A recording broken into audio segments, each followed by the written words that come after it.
Professor Lovemore Madhuku, the chairperson of the National Constitutional Assembly. He is a key ally, or a former key ally, of the movement for democratic change in India. Professor Madhuku, welcome to this. Okay, thank you very much. You've just given us a statement here in which you said losers of this election must accept defeat. Would you like to explain to us what exactly you meant? We had an election on that one. The results were announced by our electoral commission here, the Zimbabwe Electoral Commission. Those results are binding on all of us as Zimbabweans, and it's only fair that we accept the results as announced by the Zimbabwe Electoral Commission. There is no other commission for our country. And this is a commission that is coming at a time that we as Zimbabweans have tried to have a peaceful election. We've had peaceful election, and we must ensure that we move forward. Professor Madhuku, you, in your statement, you actually highlighted partially that is so that there were a lot of irregularities that were there, that even the people who contested in this election knew about before they went into the election. Do you still believe this election was credible? I think that we have to avoid certain words. What we must accept is that there was an election which was held in a peaceful environment. Zimbabweans went out there, cast their votes. We do not know the reasons why they would vote one way or the other. In a democratic system, we are even not entitled to find reasons why a fellow citizen has voted in a particular way. The best thing that we want for our country is to move forward. We cannot remain in election. Now there are two options. One is to say that there were irregularities, therefore the elections were null and void. You go back to another election where there will be irregularities, you say they are null and void, and you go on and on.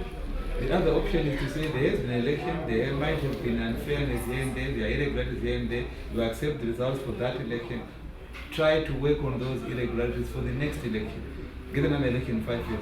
That is how other countries are run. Zimbabwe is not the only country in this world where you have elections that are contested one or the other. So what we are saying now, for once as Zimbabweans, we have passed through an election. We have seen this thing before. Arguments for and against a particular electoral result. The same players, the same people, still since 2000. The same people vote in election. We have been irregularities 2002, 2005, 2008, 2013. I think enough is enough for the country. Once an election has been held, let progress continue. That's what we are saying. But Professor Madhuku, there are some people who are saying that it's like, what you are saying is like putting peace before democracy. What should come first? I think that it's also a wrong characterization to say that there's peace before democracy. What do you mean by democracy?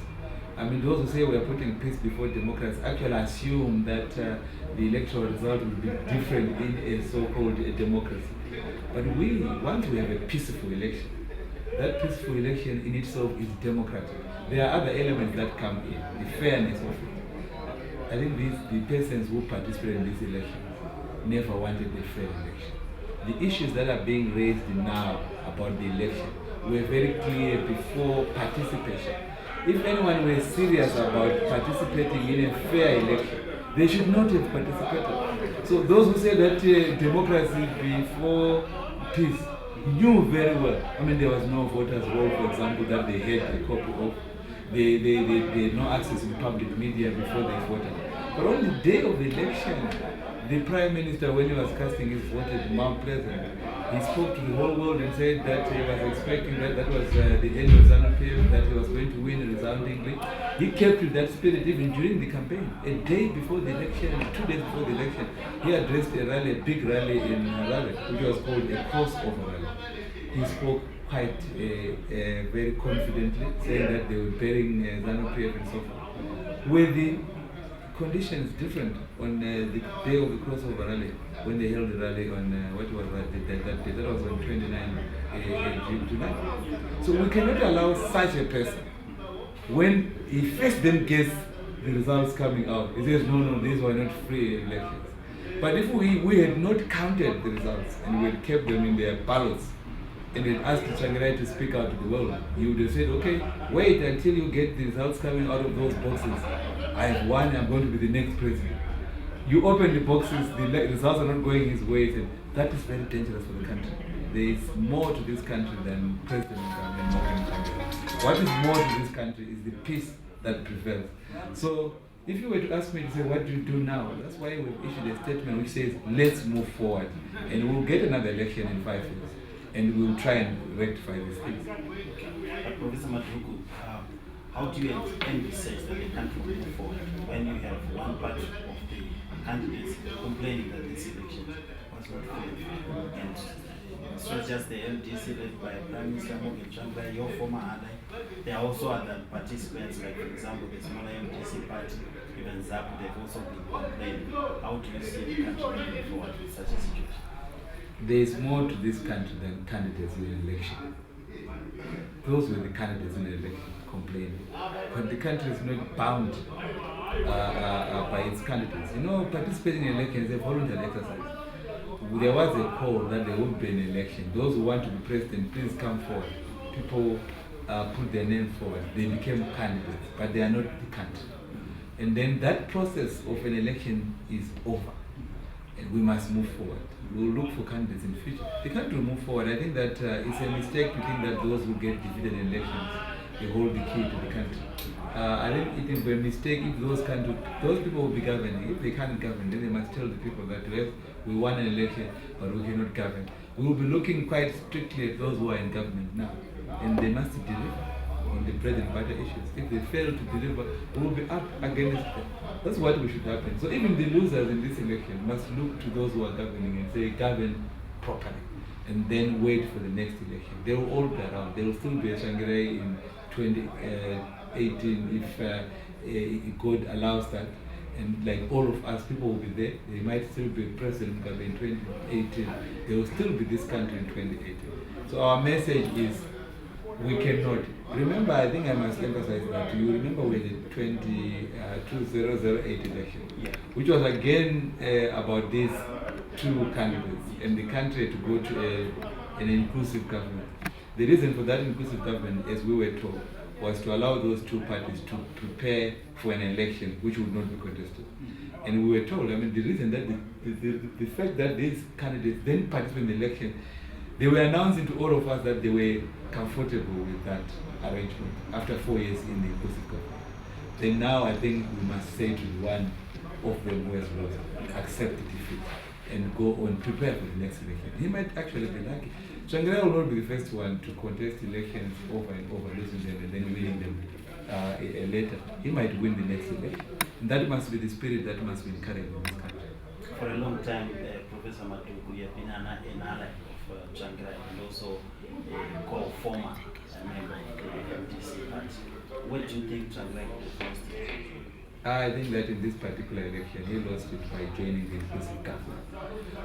He was told at the first, don't join the inclusive government. He joined the inclusive government, sanitized, I would use that word because sanitized, cleaned Mugabe.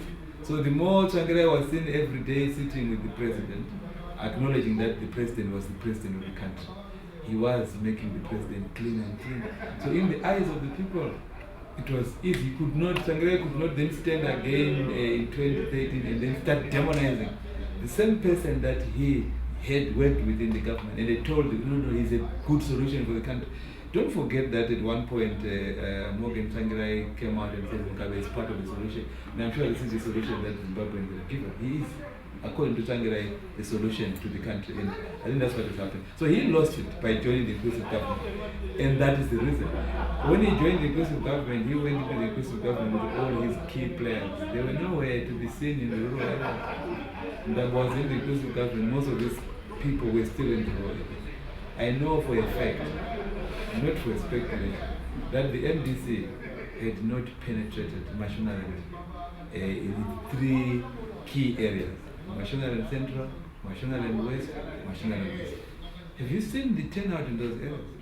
Mashonaland Central alone was able to post a vote that was enough to cover Tsvangirai's difference with the president. He was ahead in Harare, Bulawayo, and Matabele North. Tsvangirai had only 3 provinces. And in those 3 provinces, the gap between him and President Mugabe, which he was ahead, was about 160,000 voters. In Mashonaland Central alone, Tsvangirai was beaten by 260,000. So you get the 260,000, cover up the 160 for all the three provinces, and still they have Mugabe ahead of Tsvangirai and so on. There were polling stations where Tsvangirai was getting something like 7 votes to Mugabe's, I don't know how many hundreds of votes. Where was the MDC in Mashinani Central? Very few areas. They would of course talk about, if you went to some places in Mashinani East, nowhere. Zanu had the luxury of fielding 2 candidates like Moods and so on, and still win far ahead. In Serbia, Kasukuwele's constituency, I think Tsvangirai had less than 1,000 people. And so, now, these are the things that made, I think he lost it with the inclusive government and the inability of the MDC to actually go down to the rural areas, day in, day out, work with those people. It was just always going to rely on a protest vote. Many people that voted for the MDC in the urban areas would tell you that they didn't interact with the MDC. They were just going to vote for the MDC. And that's not a good example of how to organize yourself and win an election. But some people have been saying it's unthinkable that the MDC would lost most of the seats that it had because of its swing provinces like Machine and Manicaland. What could have happened? That's a bad way of reasoning. And I've seen Tendai adopting that reasoning. He knows this is correct reasoning. You don't sit there and just say, it could not have happened. And that's a bad way of reasoning. Let's say you were to wake up and find all your children butchered. They are all dead. And that has been done by one of your other kids. If you start by saying, look, it's impossible. I can't believe that my kid could kill other kids. Then you don't even start investigating anything, you see. So you can't say, well, it's impossible for us to lose the war of Mashingo. It is impossible for us to lose Manicaland. But the fact is that they've lost Manicaland. I come from Manicaland myself. And I can take you through each of the votes in the constituencies. They don't surprise the people in those areas. They knew, they went to vote. And so on, they'll say, look, we have our own reasons for voting ZANU-PF, which may not have been good reasons. If you were voting for ZANU-PF to buy your peace after the election, that would still be a vote for ZANU-PF, despite the fact that you were voting for your peace, and so on. That I think the reason. I don't think it's a good reason to start that way. Professor Madhuku, are you still a member of the MDC party led by Morgan Tsvangirai, the one that you formed as well? I'm not a member now of the MDC. I lost my membership towards the referendum. When we had differences with the MDC over the constitution making process, I decided to give up my membership of the party. I was quite upset that the MDC participated in a fraudulent constitution making process, and we were still able to forgive them up to the time when a referendum was called. And I saw Morgan Tsvangirai going from village to village, township to township, urging people to vote yes when I was campaigning for a no vote, knowing that the constitution was good. Why could I maintain membership in such a party? I just want to immediately ask you a much more personal question. What would be your assessment of Mr. Tsvangirai's leadership of the MDC party? Well, I think that it would be unfair to assess his leadership. I have not been there in the party for some time now, and I wouldn't want to give that judgment. What I know is that he is popular with his members. If you were to go to a congress, he will be elected the president of that party. So you leave it to that party, and they are likely to have him for hundreds of years to come, and so on. He will, with his party, just like President Mugabe with his party. I know for a fact Mugabe remains in ZANU, they will continue to vote for him. For Morgan Tsvangirai, I can also assure you that those people in the MDC will continue to vote for him. That's why I'm not in the party. I'm no longer in the party. So we should leave that to the MDC people. I will ask you another question. Are you forming a political party? There will be from a party that I will part to, which will be formed very soon. We are already working on measures to put this party in place. The reason for having that party is that we don't believe that the MDC is still standing by the objectives that we stood for when we started. But we don't want to say to the MDC, change your leaders and so on. People are entitled to the freedom of association in this country. You are free to join a party of your choice. We are no longer comfortable. Myself and those other people that are talking to me and liaising with us and saying we must have an alternative party. We will have an alternative party. Its fortunes, its capacity and so on will be judged by the people when the next elections come, which will be in 2018, some 5 years away. And that's what we'll do. So it's a fact that there will be a new party that we will part to ourselves and armies. And are you going to continue with your fight for the new democratic constitution? Very much so. What is going to happen is that new party will take over the roles of the NCA. But in addition to the roles of the NCA, the party will be fighting for political power. So you will keep everything that the NCA has been fighting for will be part and parcel of the objectives of that new party. But in addition, in other words, you add to the NCA the quest for power, which is not what we are always about all along. But will the NCA remain? Well, the NCA is there. It will be part of that new party. And whether it then remains with another NCA that is not part of the party, I don't know what that will be. And how worried are you with some of the statements that have just been made by some ZANU-PF members? And in particular, the Justice Minister or its Deputy Secretary for Legal Affairs, Mr. Patrick Chinamas, who has indicated that they are going to somehow overhaul the constitution that you yourselves did not agree with. We have no interest in the current constitution, just like we have no interest in the previous constitution. How many times it's amended is the affair of those people. What we want is a new democratic constitution. So we will not care much about what they do. What we will be doing as a NCA, a new party, is to still fight for a new constitution for Zimbabwe. So this one, they can amend it. We were not part to it. Remember, we wanted it out. So if you decide that you had a section of a constitution which you now want to change, I mean, you can change it. It's not our constitution. We will not be worried about that. But if, for example, the changes that they want to make to that constitution, if we feel they affect us directly and we will obviously oppose it. But we will not have a principle that says to whoever is in government, don't change the constitution. The constitution that is there is not a good constitution. Okay. There are some Western countries that have also raised concerns as to how this election was conducted. What would be your message to the West? I think my message now is that they should somewhat leave this country alone for now. They've done a lot of damage by the statements that they make, which are seen to be like supportive of certain people. They undermine the agenda, which is genuine by Zimbabweans.